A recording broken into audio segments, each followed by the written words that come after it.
우리 주변에는 우리가 모르게 지나가는 많은 역사의 흔적들이 있습니다. 지금 내가 걷고 있는 이곳은 과거에는 어떤 곳이었을까요? 지금부터 역사의 흔적을 찾아 떠나봅시다.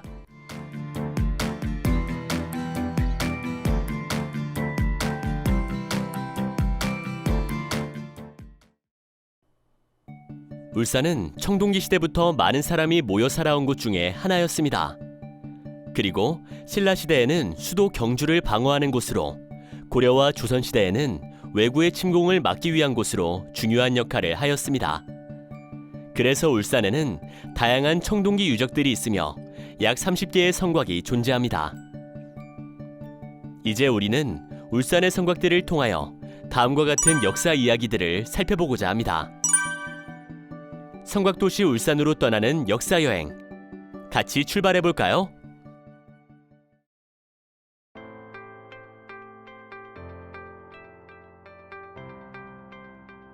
울산광역시 울주군 웅촌면에는 청동기 시대의 모습을 알 수 있는 검단리 유적이 있습니다.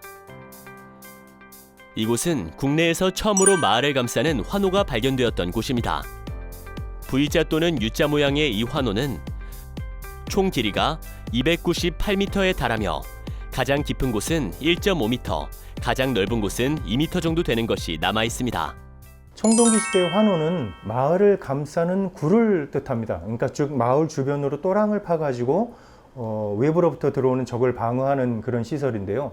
단순히 또랑만 파가지고는 방어 시설에 적합하지 않습니다. 그렇기 때문에 또랑을 파면서 나온 흙을 토르처럼, 그러니까 뚝을 쌓고 그 위에 목책을 심어서 이중으로 방어되는 그런 역할을 수행하는 것이 바로 환호가 되겠습니다.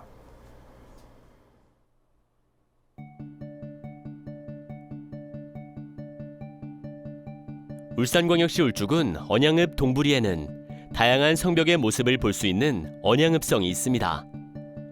고려 공양왕 2년에 흙을 사용하여 언양읍성을 만들었으며 조선 연산군 시대에 돌을 사용하여 새로 만들었다고 합니다. 언양읍성에는 성문을 효과적으로 방어하기 위해 성문을 둥글게 감싸는 반원형의 성을 볼 수 있습니다. 이것을 옹성이라고 합니다. 그리고 성을 보호하기 위해 성 주변에 파놓았던 물길의 흔적인 해자를 볼 수 있습니다. 또한 성벽 일부분을 돌출시켜서 쌓은 방어시설인 치성도 볼 수 있습니다.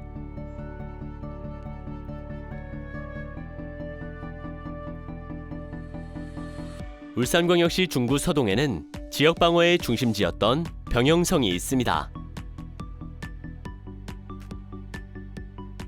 이곳은 조선시대 경상좌도 병마절도 사형이 설치되었기 때문에 병영성이라는 이름을 가지게 되었습니다. 조선시대에는 육군의 중심인 병영, 해군의 중심인 수영을 지방의 각 도마다 한두 개를 두어 방어하였습니다. 병영성에 있었던 경상좌도 병마절도 사형은 경상도 왼쪽의 방어를 담당하는 지방군의 최고사령부가 위치한 성이었습니다. 또한 울산에는 경상도 왼쪽 바다의 방어를 담당하는 경상좌도 수군절도 사형인 개운포성도 있었습니다. 이처럼 울산 지역은 외적의 침입을 방어하기 위해 육지와 바다 모두에서 중요한 지역이었음을 알 수 있습니다.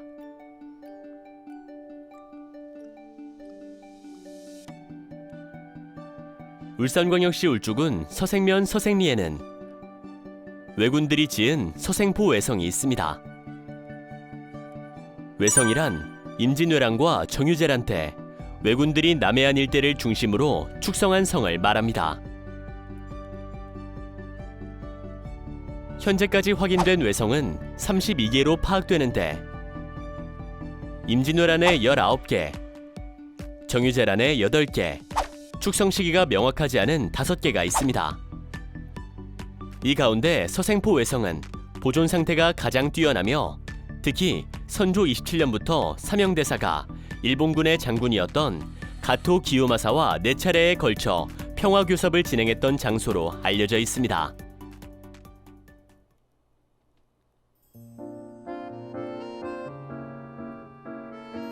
울산광역시 중구 학성동에는 도산성 전투가 있었던 울산회성이 있습니다.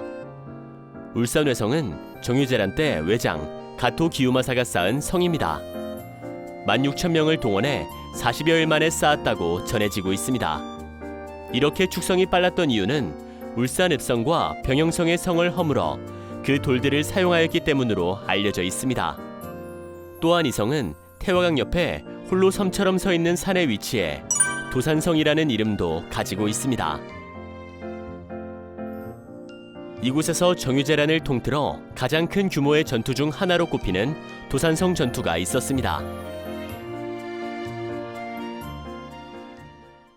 조명연합군, 조선과 명나라의 연합군이 공격을 하게 되는데 당시 성 안에 있던 그 왜군들은 식수가 굉장히 부족하고 먹을 것이 굉장히 부족했습니다. 그렇기 때문에 말의 피를 먹는다든가 말고기를 먹고 또 종이를 씹어 먹으면서 끝까지 한 왜군 1만 명 정도가 항전을 하게 됩니다. 결국 조명연합군은 이 성을 함락하지는 못했지만 정유재란 당시에 굉장히 큰 조선의 그 3대 전투 중에 하나로 기록되어 있고요.